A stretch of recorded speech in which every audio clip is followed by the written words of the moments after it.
We are all well into 2019, but before I officially say goodbye to the previous year in the world of film, let me go through my top 15 favorite films of 2018.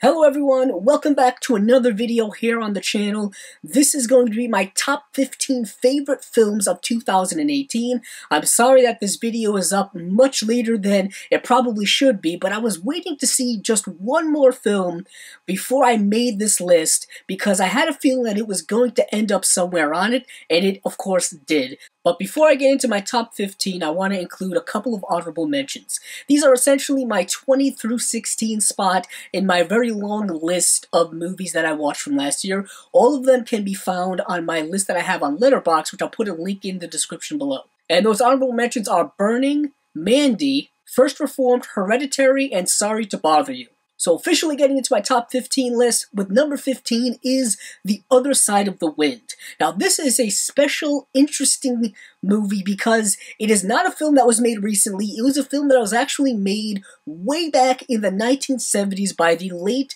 great, legendary Orson Welles. This film had all of its footage shot back then, but it was in the post-production editing process when he unfortunately passed away. What is interesting about this movie is that a few years ago there was a Kickstarter campaign in order to get the funds to finish the film. That campaign unfortunately failed, but Netflix ended up picking up the rights to the movie and paying for the film to be completed, and it was done so by a lot of the people who were involved in the production at the time, specifically the great Peter Bogdanovich, who knew Orson Welles very personally and is actually in the movie. So this is a film that I had to put on my list because I'm such a gigantic fan of Orson Welles. He is someone who's a big inspiration to me. He is someone whose films I look at and dissect and discuss and talk about, and this film is unlike any film you will possibly see, and that's one of the biggest things about Orson Welles, is that his films were so unique to his own vision. He was such a true auteur, and this film is fantastic in my opinion. What it's trying to say about the world of the movie industry and the relationship between a director and his mentee, and all that kind of stuff I found to be completely fascinating, and it's just unbelievably ambitious and wild, and I really enjoyed it. And moving on to number 14, I have First Man, which is directed by Damien Chazelle, starring Ryan Gosling and Claire Foy. I did a whole review on my channel when I saw this movie in theaters a couple of months ago. I really enjoy it. I thought it was just fantastically, technically well done. I enjoyed the acting, and I'm a big fan of anything to do with the space program and NASA and just space in general. So if you're really interested in what I thought about this movie more extensively, please check out that review.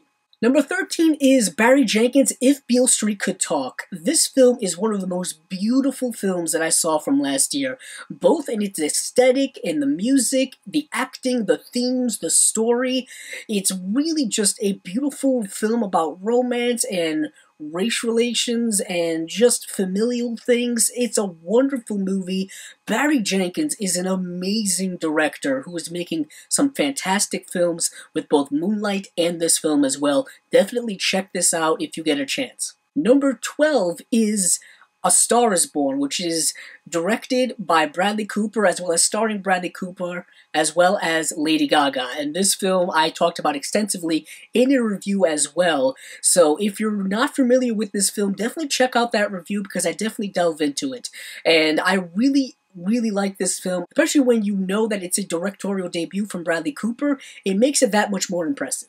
Number 11 is actually a documentary, Won't You Be My Neighbor, which is the documentary about Mr. Rogers, or Fred Rogers, and really going through his career and his life and his certain philosophies. Yet again, another film that I delved into in a more extensive review, so please check that out as well. Number 10 is A Quiet Place, which is a film that was directed by John Krasinski, starring John Krasinski, as well as his real-life wife, Emily Blunt, who is a fantastic actress. This is a film that I thought was absolutely fantastically well done.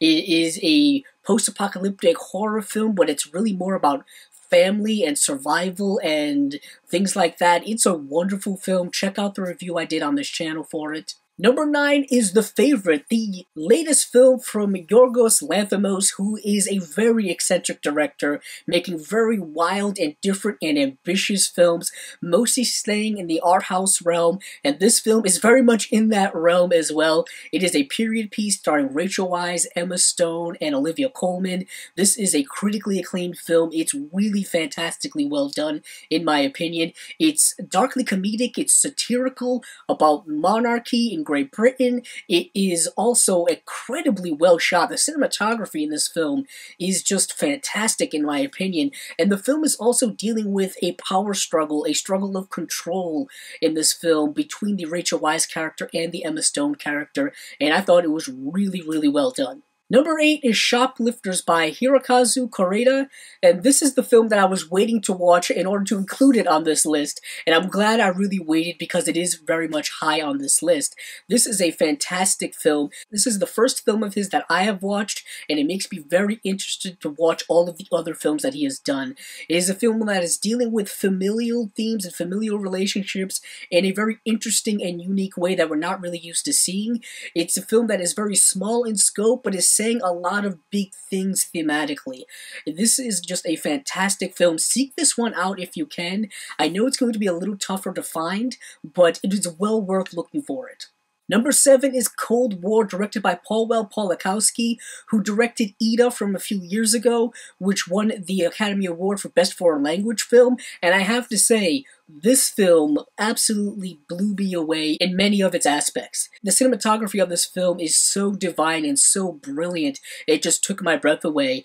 And the film is structured in a way where it feels almost like a play or a fairy tale of this very interesting, nuanced romance set in Europe post-World War II, so there's a lot of political context that you kind of need to know that it makes the film that much more interesting, but please, seek this film out. It is fantastic. Number 6 is Blight Spotting, which was directed by Carlos Lopez Estrada, and this is one of the most underrated films that I saw from 2018. It's a film that is dealing with race relations, but it's also a film that is presented to us in a very interesting, art house type way, a nuanced way. A lot of the dialogue in this film is spoken very poetically, or is actually said like a rap song. It's very, very interesting the way it is approached. I don't want to give away too many details about it because I think you really need to see this film for yourself and really appreciate it for what it's trying to do. Number 5 is Klansmen, directed by Spike Lee. This is yet again another film which I did a much more extensive review for. This is a film, like Blight Spotting, dealing with race relations, but this kind of takes it to a very extreme and almost elevated level, where we're dealing with an undercover Black police officer who went undercover to infiltrate a KKK chapter in Colorado Springs, Colorado in the 1970s. This is based on a true story. The acting in this film, I think, is fantastic. The themes, I think, are extremely contemporary. Please seek this film out. It is probably the best movie Spike Lee has done in years. Number 4 is 8th Grade, directed by Bo Burnham and starring Elsie Fisher, who is a marvel in this film. I talked about this film in a review similar to a lot of the other films I talked about on this list, but this is a film that I can't highly recommend enough. It is extremely relatable, I think, when it comes to what young people are dealing with today, as well as what young people have dealt with in the past, and specifically when it comes to the perspective of young girls who are at the young adolescent age that the Elsie Fisher character is in this film. Number 3 is You Were Never Really Here by Lynn Ramsey, starring Joaquin Phoenix. This is a film that deals with PTSD, and it's dealing with a character. He's a hitman for hire who gets caught up in a much larger game than he is used to getting caught up into. It is a wonderfully gorgeous art house film.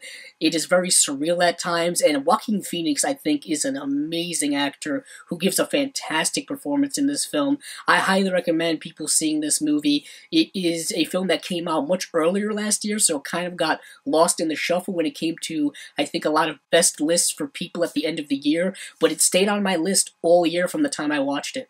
Number 2 is another film that I saw much earlier last year and was actually my number 1 film for the longest time, literally all the way up until late December of 2018, and that is Annihilation, directed by Alex Garland, starring Natalie Portman, Tessa Thompson, and Jennifer Jason Leigh. And this is a film that is kind of art house sci-fi, stuff that I really love. And it is fantastically well shot, the acting is great, the themes I found to be very interesting, and there is just a vibe about this movie that I really loved. The third act of this film I thought was mind-blowingly fantastic. I know a lot of people had problems with it, but I thought that it is what made the movie so great for me. And number one is a film that I think is going to be number one on a lot of people's lists, perhaps, and that is Alfonso Cuarón's Roma. This is a film that you can watch right now on Netflix. It is a Netflix-produced film. Alfonso Cuarón, for me, I think, is a master filmmaker, and all of his masterful abilities as a filmmaker are on display in this film. He produced this film, he directed this film, I think he wrote this film, and I'm pretty sure he shot this film as well. This is very much a passion project for him, and it shows in every frame of this film. It is aesthetically stunning on a completely different level than I've seen from a lot of films in recent memory. And the film is not something that you really see every day. It is a slice-of-life film. It is following this Mexican houseworker in the 1970s, and it just follows the year in her life. It's dealing with all of the things that she is dealing with, and the film is so small in scope, but what it's saying, I think, is very profound and very large. And also, it is capturing a part of life that I don't think people get a lot of spotlight on, and I think it was really important from that perspective. So that has been my top 15 favorite films of 2018. Please let me know what your favorite films were from 2018. This is not a complete list. I didn't see every film from last year. I've seen over 100 films or so. I'm still watching movies from last year, so this list could change at any point. Who really knows? But right now, this is my list. If you like this video, please check out the other videos on my channel.